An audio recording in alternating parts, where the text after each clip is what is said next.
Olá, já parou para pensar que uma única gotinha de sangue pode contar uma história completa? Quem estava lá, o que aconteceu, até mesmo quando?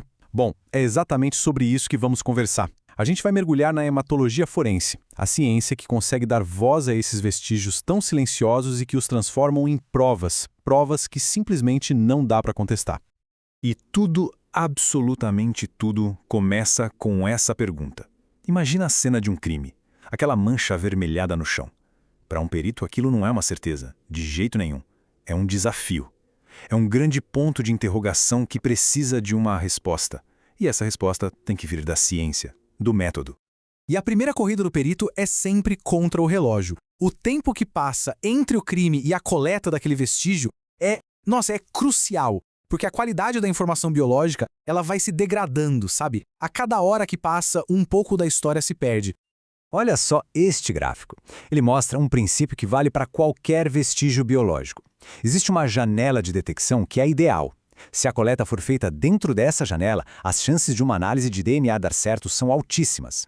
Agora, se passar muito tempo, a degradação natural já começa a comprometer a qualidade da prova. E com o sangue, essa corrida contra o tempo é exatamente a mesma. Lá no local do crime, o perito age quase como um detetive químico.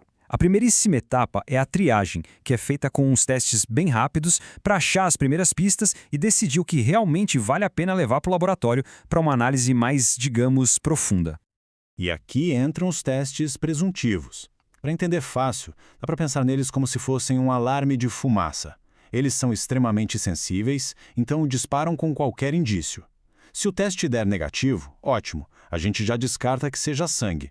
Mas, e se der positivo? Aí é um alerta, um sinal de, opa, pode ter um incêndio aqui. Mas ainda não é certeza, entende? Agora a investigação precisa ir mais a fundo para confirmar. Esses aqui são dois testes clássicos. O de Kesselmeyer fica rosa, o de Adler, um azul bem intenso. Essa mudança de cor acontece porque uma substância no sangue, chamada grupo M, funciona como um catalisador. Sabe, ela acelera uma reação química que a gente consegue ver. É a primeira pista, que ajuda a direcionar o foco de toda a investigação. Tá, mas e quando o sangue não está visível? E quando a cena do crime foi limpa? É justamente aí que entra uma das ferramentas mais famosas da ciência forense de todos os tempos, o luminol. A ciência por trás do luminol é fantástica. É a quimiluminescência. Basicamente, é a criação de luz a partir de uma reação química. O grande segredo está no ferro da hemoglobina do nosso sangue. Esse ferro funciona como um catalisador super potente para a reação do luminol, liberando energia, e essa energia vira aquele brilho azul icônico que revela o que tentaram esconder. Essa citação da literatura forense diz tudo, né? A sensibilidade do negócio é tão absurda que nem o passar dos anos, nem as tentativas de limpeza com os alvejantes mais fortes do mundo, nada disso garante que todos os vestígios de um crime sejam completamente apagados. Só que o luminol não é infalível, claro. É uma ferramenta de dois gumes. Por um lado, ele é incrível para achar vestígios minúsculos e mapear toda a área do crime. Mas por outro, ele também pode reagir com outras coisas, tipo ferrugem ou água sanitária, e aí gera os famosos falsos positivos. E tem mais, o uso dele pode acabar interferindo em outras análises. Por isso a equipe de perícia tem que ter um cuidado enorme.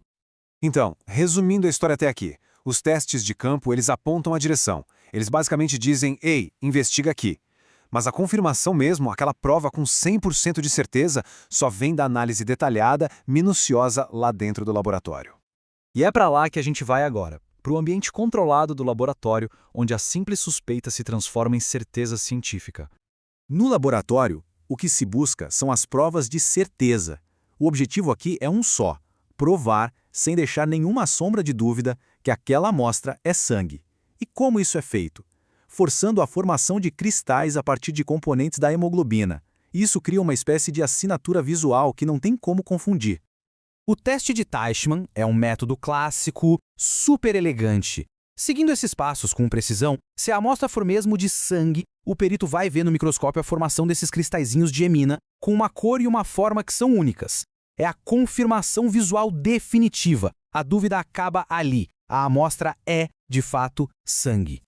Mas olha, saber que é sangue é só o começo. O verdadeiro prêmio, o grande alvo de toda essa investigação é o código genético que está escondido dentro daquelas células, o DNA. Só que aí fica aquela pergunta crítica, né? Depois de passar por toda essa química, por reagentes como o luminol, será que a molécula de DNA, que é a prova mais importante de todas, sobrevive?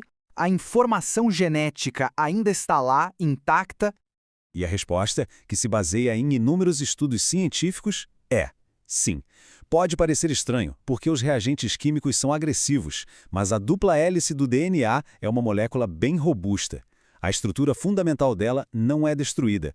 A informação genética sobrevive. Mas ainda existe um último desafio.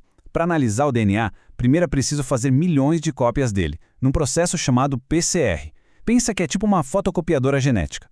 O problema é que algumas substâncias podem, digamos, emperrar a máquina. E, ironicamente, o próprio grupo M do sangue é uma dessas substâncias. Ele age como um inibidor, bloqueando a cópia, e com isso, o resultado pode ser um perfil de DNA com falhas ou até incompleto. E este é o grande objetivo. Depois de superar todos esses desafios, desde o campo até o laboratório, o que se obtém é um perfil genético único. Esse padrão de picos que aparece no resultado é como uma impressão digital molecular. É ele que permite comparar a evidência com suspeitos e vítimas, ligando uma pessoa a um local de forma inequívoca. Então, no fim das contas, como a ciência garante que a história contada por aquele vestígio de sangue é a história correta? É através de um método rigoroso. Primeiro os testes de orientação para apontar o caminho, depois as provas de certeza para confirmar o que é aquela evidência e, por fim, a análise genética para identificar de quem ela veio. É um processo que transforma suspeita em certeza e o silêncio em testemunho.